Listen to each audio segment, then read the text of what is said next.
Hello everyone, आप सभी का आपके अपने चैनल राठौर स्टडी हब में स्वागत है। बच्चों, आजकल हम आप लोगों को हाई स्कूल मैथमेटिक्स में ज्योमेट्री के ट्रायंगल के बारे में बता रहे हैं। पिछले वीडियो में हमने आपको त्रिभुज के कुछ इंपॉर्टेंट फैक्ट्स बताए। आज हम आपके लिए बहुत ही अच्छा टॉपिक त्रिभुज संबंधी लेकर आए हैं, जिसमें आपको प्रायः संदेह हो जाता है। हमारे इस वीडियो को देखने के बाद आपको त्रिभुज की सर्वांग समता और समरूपता, सर्वांग सम त्रिभुज और समरूप त्रिभुज में अंतर आपको समझ में आ जाएगा और आप सभी प्रश्नों को बड़ी आसानी से कर ले जाएंगे। आते हैं अपने वीडियो में। हमने जितनी भी खास चीजें थी वो सब यहाँ नोट कर दी हैं आपकी सुविधा के लिए, जिससे आप उनको नोट भी कर सकते हैं। हमने टॉपिक लिखा है दो त्रिभुजों की सर्वांग समता एवं समरूपता, congruency and similarity of two triangles. हमने दो त्रिभुज आपको दिखा दिए हैं, एक एबीसी त्रिभुज है, एक पीक्यूआर त्रिभुज है। हमने दोनों का कंपेयरिंग की है, जिससे आपको सर्वांगसम त्रिभुज और समरूप त्रिभुज के बारे में अंतर समझ में आ जाए। नंबर एक हमने लिखा, ध्यान देने योग्य बात है कि सर्वांगसम त्रिभुज में भुजाएं बराबर दिखाई जाती हैं। विशेष बात जो आप लोगों को ध्यान रखना है, सभी लोगों को, कि सर्वांगसम त्रिभुज में भुजाएं समान होती हैं, संगत भुजाएं दो त्रिभुजों की समान होती हैं, और समरूप त्रिभुज में संगत भुजाओं के अनुपात समान होते हैं। सबसे बड़ा अंतर आपका इस चीज का है। कौन कौन सी कंडीशन सर्वांगसम की और समरूप की होती हैं? सर्वांगसम त्रिभुज में पहली कंडीशन हमने लिए triple S rule. Side side side rule means भुजा भुजा भुजा। भुजा के बारे में, तीनों भुजाएं संगत भुजाएं, जैसे ए बी है आपका तो पी क्यू के बराबर है, सी ए आपका आर पी के बराबर है, बी सी आपका क्यू आर के बराबर है, और तीनों कोण भी संगत कोण, कोण ए आपका कोण पी के बराबर है, कोण बी आपका कोण क्यू के बराबर है, कोण सी आपका कोण आर के बराबर है। तो ऐसे त्रिभुज आपके आपस में सर्वांगसम होते हैं।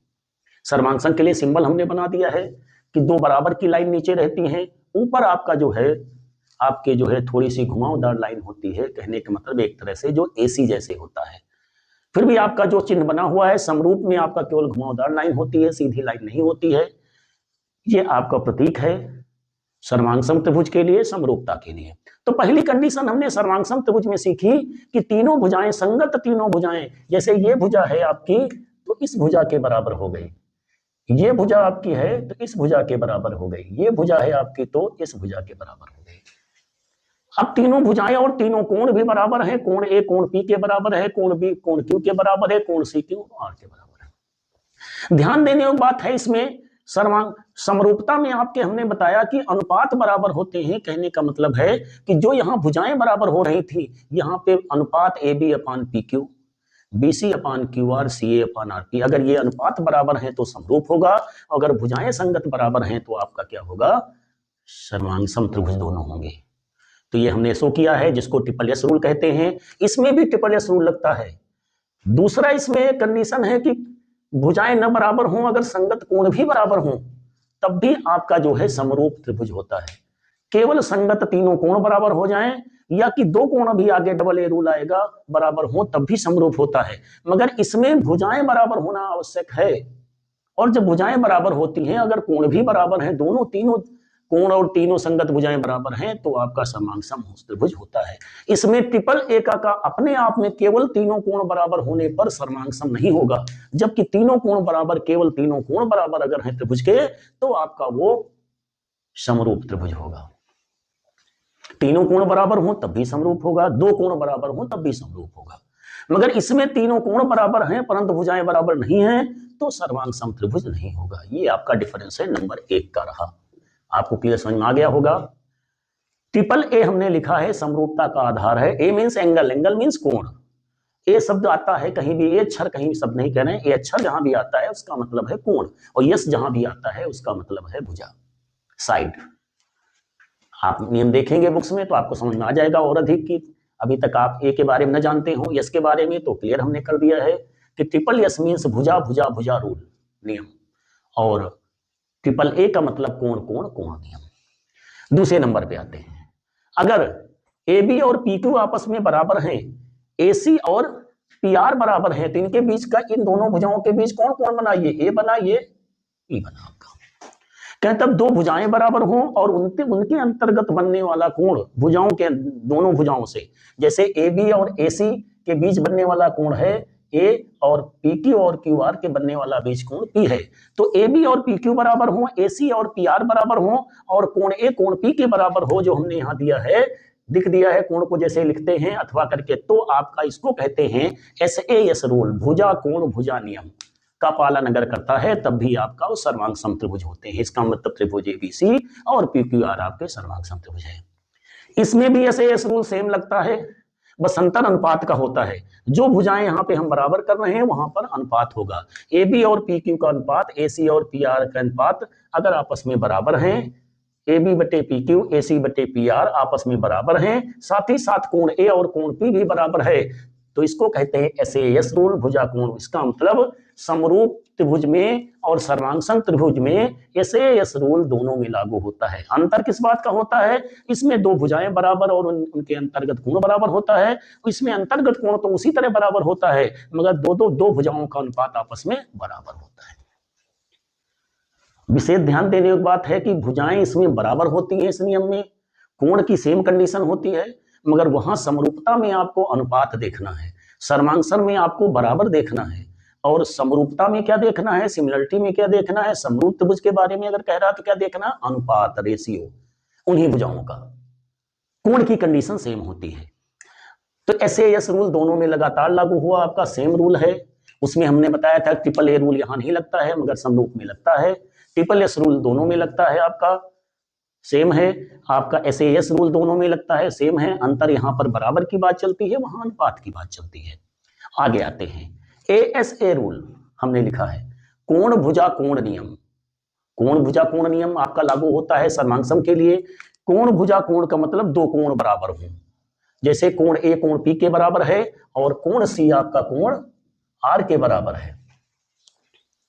अब इनकी उभयनिष्ठ भुजा कौन सी मिली, कोण ए कोण पी के बराबर, कोण सी इसकी उभयनिष्ठ भुजा मिली AC, इसकी मिली PR।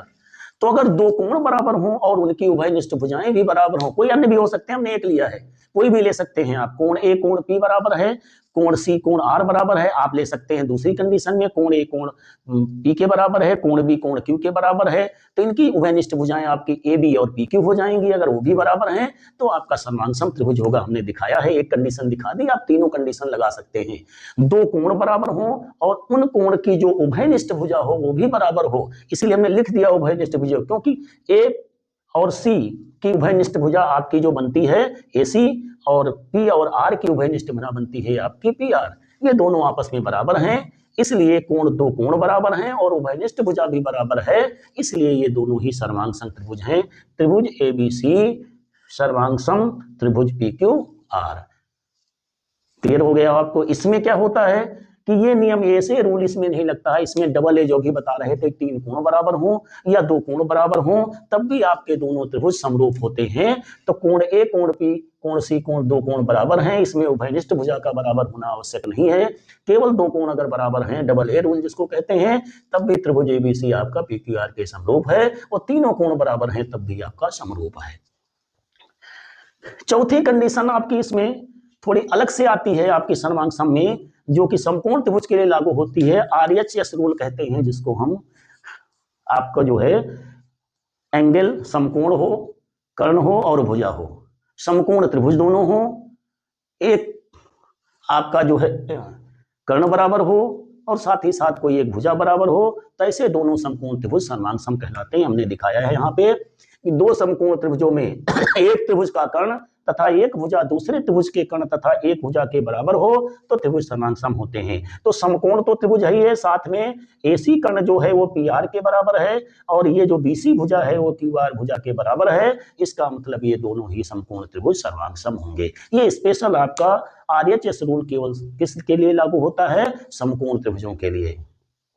कहने का तात्पर्य हुआ दो समकोण त्रिभुज अगर सर्वांग सम है, इसका मतलब उनके कर्ण बराबर होंगे तथा उनकी एक भुजा भी आपस में बराबर होगी।